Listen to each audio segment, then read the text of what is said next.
Hello, नमस्कार, आदाब, सत श्री अकाल साथियों। स्वागत है आपका आपके अपने YouTube channel study table the way to success.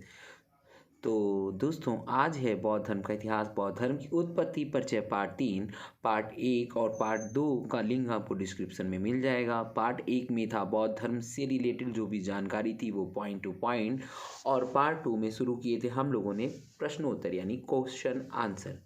और उसी की सीरीज़ को या उसी के क्रम को आगे बढ़ाते हुए पार्ट 3 में भी आपको मिलेंगे बौद्ध धर्म के इतिहास से रिलेटेड प्रश्नोत्तर। बौद्ध धर्म का इतिहास बहुत ही बड़ा है और इसको समझना जानना बहुत ही आवश्यक है, क्योंकि इससे रिलेटेड कई सारे प्रश्न हमारे कम्पिटिटिव एग्ज़ाम में पूछे जाते हैं और पूछे जाते रहेंगे।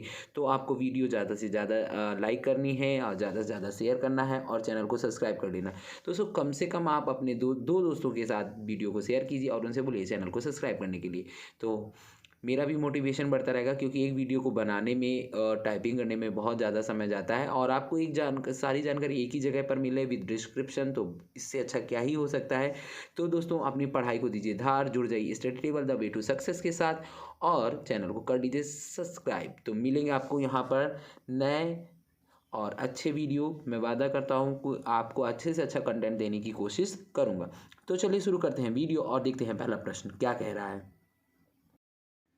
तो दोस्तों, पहला प्रश्न है, कनिष्क के शासनकाल में बौद्ध सभा किस नगर में आयोजित की गई थी? मगध, पाटलिपुत्र, कश्मीर, राजगृह। तो दोस्तों, हमें पता है जो कुषाण वंश के प्रतापी शासक थे कनिष्क, वो कश्मीर राज्य में शासन करते थे और जो आपकी जो बौद्ध सभा हुई थी ये हुई थी कश्मीर कुंडल वन में। तो इसका ऑप्शन सी करेक्ट हो जाएगा, कश्मीर। तो जो बौद्ध संगीति हुई थी कनिष्क के शासनकाल में वो कहाँ पर हुई थी? कश्मीर में हुई थी।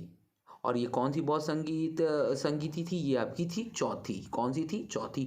चौथी बौद्ध संगीति का आयोजन कश्मीर के कुंडलवन में हुआ था। किसके शासनकाल में? कनिष्क के शासनकाल में हुआ था। तो अगला प्रश्न है, द्वितीय बौद्ध संगीति का आयोजन कहाँ हुआ था? राजगृह, वैशाली, पाटलिपुत्र, काशी या वर्तमान इसका नाम बनारसी है और हम लोग बनारस भी बोलते हैं। तो देखिए, जो प्रथम बौद्ध संगीति हुई थी वो गौतम बुद्ध की मृत्यु के पश्चात मगध नरेश अजातशत्रु के काल में राजगृह में हुई थी, जिसे हम लोग राजगीर भी बोलते हैं। और द्वितीय बौद्ध संगीति का आयोजन कालाशोक के शासनकाल में हुई थी, जो लगभग कब हुई थी? बुद्ध की मृत्यु के 100 वर्षों के बाद। कितने वर्षों के बाद? 100 वर्षों में। कहाँ पर? वैशाली में। कहाँ पर हुई थी? वैशाली में हुई थी। और जो तीसरी बौद्ध संगीति थी वो मौर्य सम्राट अशोक के शासनकाल में कहाँ पर हुई थी? पाटलिपुत्र में हुई थी। और इसके मोगली पुत्तिस इसके अध्यक्ष थे। और चौथी बौद्ध संगीति अभी मैंने आपको बताया कनिष्क के शासनकाल में कुंडलवन कश्मीर में संपन्न हुई थी। इसके अध्यक्ष वसुमित्र थे, उपाध्यक्ष अश्वघोष थे। तो इसका आंसर आपका हो जाएगा वैशाली। तो द्वितीय बौद्ध संगीति आपकी हुई थी वैशाली में। समझ में आ गई कहाँ किसके शासनकाल में हुई थी? कालाशोक के शासनकाल में हुई थी, लगभग 100 वर्षों के बाद। कितने वर्षों के बाद? 100 वर्षों के बाद। तो आपका जो तीसरा प्रश्न है वो बोल रहा है, तृतीय बौद्ध सभा किस स्थान पर बुलाई गई थी? तक्षशिला, सारनाथ, बोधगया या पाटलिपुत्र। तो जो तीसरी बौद्ध सभा थी वो बुलाई थी सम्राट अशोक ने। तो वो बुलाई थी उन्होंने अपनी राजधानी पाटलिपुत्र में। कहाँ बुलाई थी? पाटलिपुत्र में बुलाई थी। और दूसरी जो बुलाई गई थी वो कालाशोक ने बुलाई थी। वो कहाँ बुलाई थी? वैशाली में बुलाई थी। पहली बुलाई थी अजातशत्रु ने। कहाँ पर? राजगीर में। और चौथी बुलाई थी कनिष्क ने। कहाँ पर? कश्मीर में।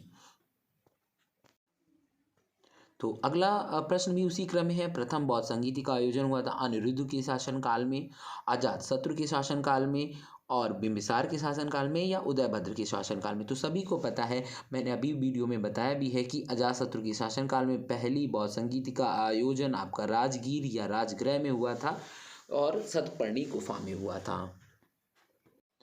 तो पांचवा प्रश्न है, भारतीय कला में बुद्ध के जीवन की किस घटना का चित्रण मृग सहित चक्र द्वारा हुआ है? तो महाभिनिष्क्रमण, संबोधि, प्रथम उपदेश, तो निर्वाण।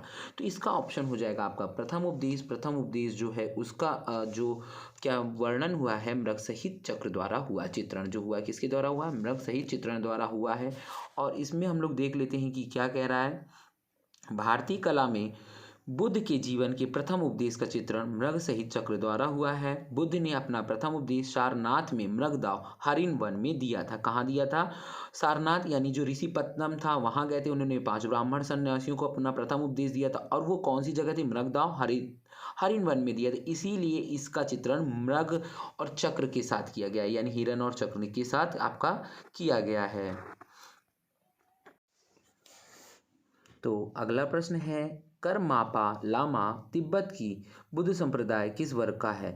जो मतलब तिब्बत में जो बुद्ध संप्रदाय चलता है करमापा लामा, उसके जो हेड होते हैं उसे दलाई लामा बोलते हैं, जो कि निर्वासित देश में भारत में रह रहे हैं।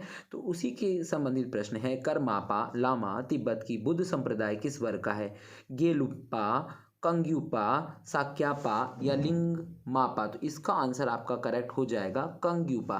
कंग्युपा जो है वो कहाँ पर से संबंधित है? तिब्बत के करमापा लामा बुद्ध संप्रदाय से संबंधित है। तो किस वर्ग का हो जाएगा? कंग्युपा। क्या हो जाएगा? कंग्युपा। तो अगला प्रश्न है, बोध गया में महाबोधि मंदिर बनाया गया जहाँ, जहाँ मतलब कहाँ पर बनाया गया? जहाँ पर गौतम बुद्ध पैदा हुए थे, गौतम बुद्ध को ज्ञान प्राप्त हुआ था, या गौतम बुद्ध ने अपना प्रथम प्रवचन दिया था, या गौतम बुद्ध की मृत्यु हुई थी। तो इसका ऑप्शन आपका बी करेक्ट हो जाएगा, जहाँ पर गौतम बुद्ध को ज्ञान प्राप्त हुआ। तो गौतम बुद्ध को ज्ञान कहाँ प्राप्त हुआ था? बोध गया में प्राप्त हुआ था। वहाँ पर एक महाबोधि मंदिर बनाया गया, और जो उन्होंने क्या की थी, 6 वर्ष साधना की थी, और 35 वर्ष की आयु में महात्मा बुद्ध को वैशाख पूर्णिमा को रात में पीपल के वृक्ष के नीचे ज्ञान प्राप्त हुआ था। कहाँ पर प्राप्त हुआ था? पीपल के वृक्ष के नीचे प्राप्त हुआ था। 6 वर्षों की कठिन साधना की थी, और उम्र उनकी कितनी थी? 35 वर्ष थी। ये प्रश्न बहुत ही इंपॉर्टेंट होने वाला है। तो पूछ रहा है, बोध गया में बोधि वृक्ष अपने वंश की किस पीढ़ी का है? तृतीय, चतुर्थ, पंचम या सप्तम? तो इसका हो जाएगा पंचम पीढ़ी। क्या हो जाएगा? पंचम पीढ़ी हो जाएगा। पंचम पीढ़ी बिल्कुल करेक्ट ऑप्शन है। और इसका देख लेते हैं डिस्क्रिप्शन क्या कह रहा है। महाबोधि मंदिर स्थित वर्तमान बोधि वृक्ष वही नहीं है जिसके नीचे बैठकर महात्मा बुद्ध ने ज्ञान प्राप्त किया था। ह्वेनसांग ने, किसने? ह्वेनसांग के अनुसार उस मूल वृक्ष को 7वीं शताब्दी में सम्राट शशांक ने नष्ट कर दिया था। किसने नष्ट किया था? सम्राट शशांक ने नष्ट करा दिया था। और वर्तमान में जिस हम वृक्ष को देख रहे हैं वो 5वीं पीढ़ी का वृक्ष है। इसे अलेक्जेंडर कनिंघम ने लगवाया था। जो हमारे पुरातत्व जो खोज हुई थी वो अलेक्जेंडर कनिंघम ने की थी ना, तो उन्होंने यहाँ पर एक वृक्ष लगाया था। और अब ये पूरी तरह से संरक्षित है, और केवल इसे गिरी हुई पत्तियों को छूने एवं उठाने का अधिकार है। तो 5वीं पीढ़ी का वृक्ष है, और 7वीं शताब्दी में किसने नष्ट किया था? सम्राट शशांक ने नष्ट किया था।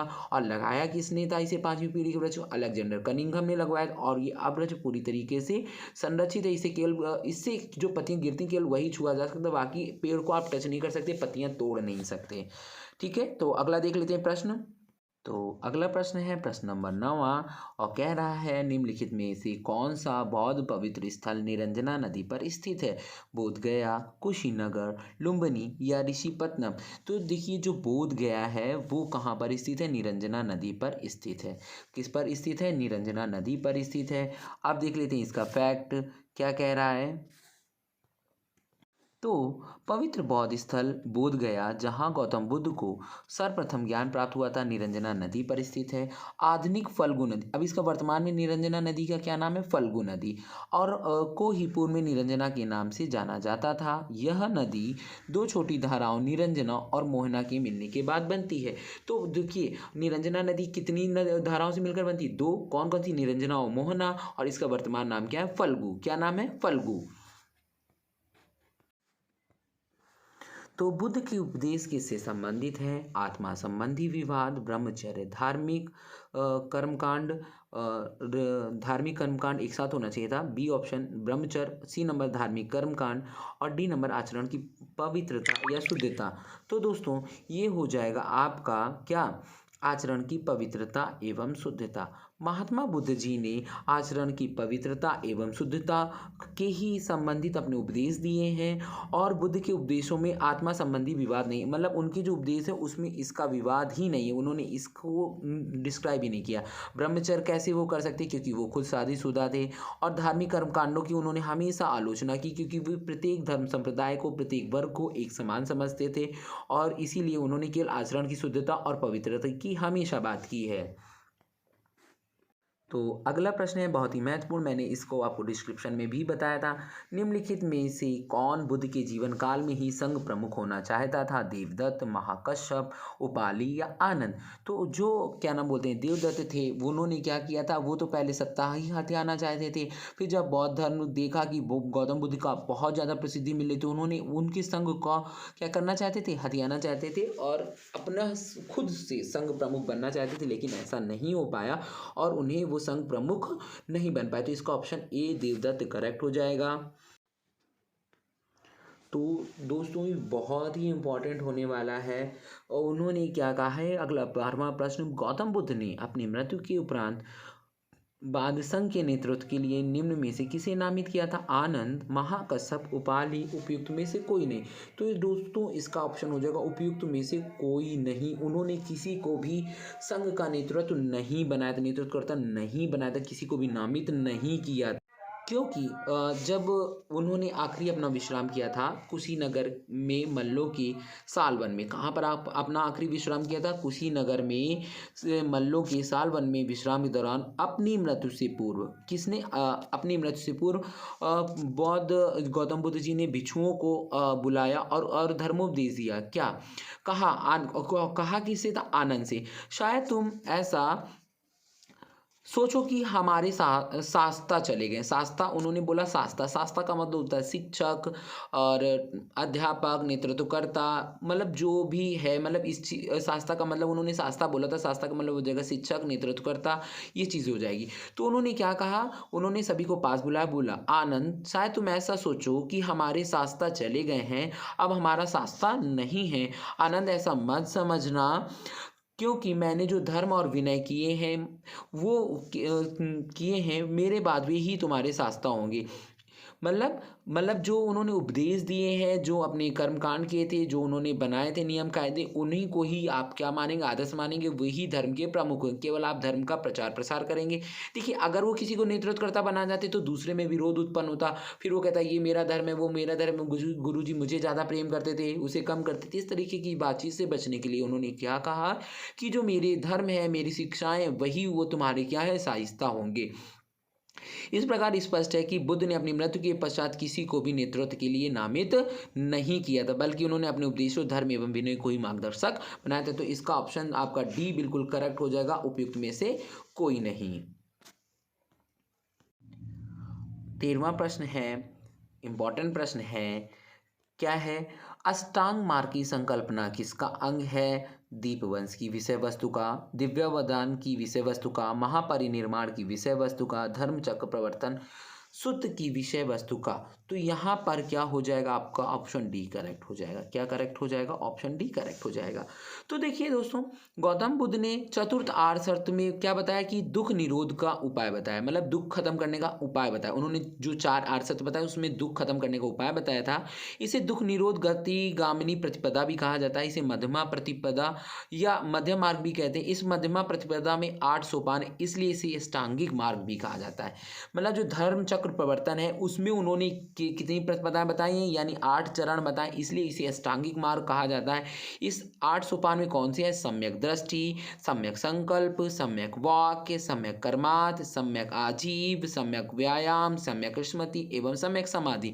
अष्टांगिक मार्ग धर्म चक्र प्रवर्तन सूत्र की विषय का ही अंग है। यानी धर्म चक्र प्रवर्तन कब कहा गया? जब उन्होंने अपना उपदेश दिया था, उसको ही धर्म चक्र प्रवर्तन कहा गया। उन्होंने अष्टांगिक मार्ग बताया था कि आप किस प्रकार प्राप्त कर सकते हैं, तो उसे ही क्या कहा गया, इसकी संकल्पना यानी दो धर्मचक्र प्रवर्तन में ही निश्चित होगी। तो 14वां प्रश्न है, बौद्ध संघ में भिक्षुणी के रूप में स्त्रियों के प्रवेश की अनुमति बुद्ध द्वारा किस स्थान में दी गई थी? देखिए जब उन्होंने अपना निवास कहाँ पे किया था? वैशाली में किया था। और वैशाली में एक आम्रपाली थी जो नगर वधू थी, वो उनकी शिष्या बनना चाहती थी। तो आनंद ने कहा कि बुद्ध जी आप स्त्रियों को भी अपने संघ में प्रवेश दीजिए, और तब उन्होंने इसकी अनुमति दी। तो जो संघ में प्रवेश करने वाली पहली स्त्री थी वो कौन थी? महाप्रजापति गौतमी, यानी जो इनकी विमाता थी, यानी सौतेली माता थी। तो करेक्ट हो गया, समझ में आ गया। तो इसका क्या हो जाएगा? जहाँ पर स्त्रियों को प्रवेश की अनुमति दी गई थी वो था वैशाली, और वैशाली में ही आपकी द्वितीय बहुत संगीति हुई थी वो किसके शासनकाल में हुई थी? काला अशोक के शासनकाल में हुई थी। तो इस चीज़ को ध्यान रखते जाइए। वैशाली से क्या रिलेटेड है? वैशाली से नगरवधु आम्रपाली, वैशाली से ही प्रथम भिक्षुणी और द्वितीय बौद्ध संगीति वैशाली से। ठीक है। अगला और इम्पॉर्टेंट प्रश्न है त्रिपिटक क्या है? पूछा जा रहा है त्रिपिटक क्या है? गांधी जी के 3 बंदर, ब्रह्मा, विष्णु, महेश, महावीर के 3 नगीने, बुद्ध के उपदेशों का संग्रह। तो जब हमें मालूम है कि हम बौद्ध धर्म पढ़ रहे हैं तो त्रिपिटक भी उसी से संबंधित होगा। तो इसमें हो जाएगा बुद्ध के उपदेशों का संग्रह। क्या हो जाएगा? बुद्ध के उपदेशों का संग्रह। त्रिपिटक बौद्ध ग्रंथों में सर्वाधिक महत्वपूर्ण है। बुद्ध की मृत्यु के बाद उनकी शिक्षाओं को संकलित कर 3 भागों में बांटा गया। इन्हीं को त्रिपिटक कहते हैं। ये है विनय पिटक और क्या है? सुत्त पिटक या अधिधम्म पिटक। तो कौन कौन से थे? विनय पिटक। विनय पिटक में क्या किया गया? संघ संबंधी नियम तथा आचार की शिक्षाएं। मतलब जो संघ है, बौद्ध संघ है, उसमें कैसे आपको रहना है, क्या नियम है, और जो गौतम बुद्ध की शिक्षाएं थी उससे रिलेटेड है विनय पिटक। सुत्त पिटक में क्या है? धार्मिक सिद्धांत है। क्या है? धार्मिक सिद्धांत है। और अधिधम्म पिटक में दार्शनिक सिद्धांत है। मतलब जो बौद्ध धर्म से रिलेटेड, धर्म से रिलेटेड जो भी चीज़ें होंगी वो सुत्त पिटक में है, और अभिधम्म पिटक में दार्शनिक सिद्धांत यानी उपदेशों का संग्रह किया गया है। तो समझ में आ गया, बौद्ध धर्म में त्रिपिटक बहुत ही महत्वपूर्ण ग्रंथ है, और इनकी जो शिक्षाएं थी गौतम बुद्ध की उसे इकट्ठा करके 3 भागों में बांट दिए गए थे: विनय पिटक, सुत्त पिटक और अभिधम्म पिटक। निम्नलिखित में से किस बौद्ध ग्रंथ में संघ जीवन के नियम प्राप्त होते हैं? दीर्घ निकाय, विनय पिटक, अधिधम्म पिटक या विभाषा शास्त्र। तो अभी हम लोगों ने जस्ट बातचीत की कि जो संघ जीवन है यानी संघ के जो नियम कायदे वो किस में है? विनय पिटक में। अभी हम लोगों ने जस्ट बात की वो संघ विनय पिटक में क्या है? संघ संबंधी नियम है। और दूसरा है सुत्त पिटक। सुत्त पिटक में क्या है? धार्मिक सिद्धांत है। और तीसरा क्या? अधिधम्म पिटक, उसमें दार्शनिक सिद्धांत है। तो अगला है 17वां प्रश्न, यमक किस बुद्ध पिटक से संबंधित है? सुत्त, विनय, अभिधम्म या उपयुक्त में से कोई नहीं? तो ये हो जाएगा अभिधम्म। किससे संबंधित है? अभिधम्म से संबंधित है। तो इसमें देख लेते हैं क्या कह रहा है। कह रहा है अभिधम्म पिटक में दार्शनिक सिद्धांतों का संग्रह मिलता है। अभिधम्म पिटक में क्या मिलता है? दार्शनिक सिद्धांतों का संग्रह मिलता है। यह प्रश्नोत्तर के रूप में, यानी यह प्रश्नोत्तर के रूप में, जैसे मैं आपको प्रश्न बता रहा हूँ, ऑप्शन बता रहा हूँ, उसी तरीके से प्रश्न होगा और उत्तर होगा।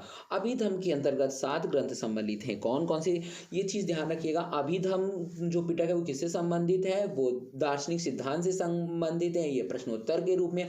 और इसमें 7 ग्रंथ संबंधित हैं। कौन कौन से? धम्म संगणी, विभंग, धातु कथा, युगल पंचति और कथा वस्तु, यमक तथा पट्टन।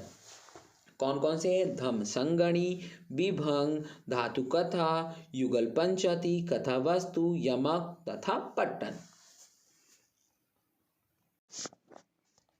तो 18वां और बहुत ही महत्वपूर्ण प्रश्न है, निम्न में से किस बौद्ध साहित्य में महात्मा बुद्ध के नैतिक एवं संबंधित सिद्धांत संबंधित प्रवचन संकलित है? तो नैतिक एवं सिद्धांत संबंधित मतलब उन्होंने नैतिकता की बातें किसमें की? नैतिकता की बातें आप बोलिए, जो धर्म से संबंधित होगा वही तो नैतिक होगा ना। तो इसका आंसर आपका हो जाएगा सुत्त पिटक।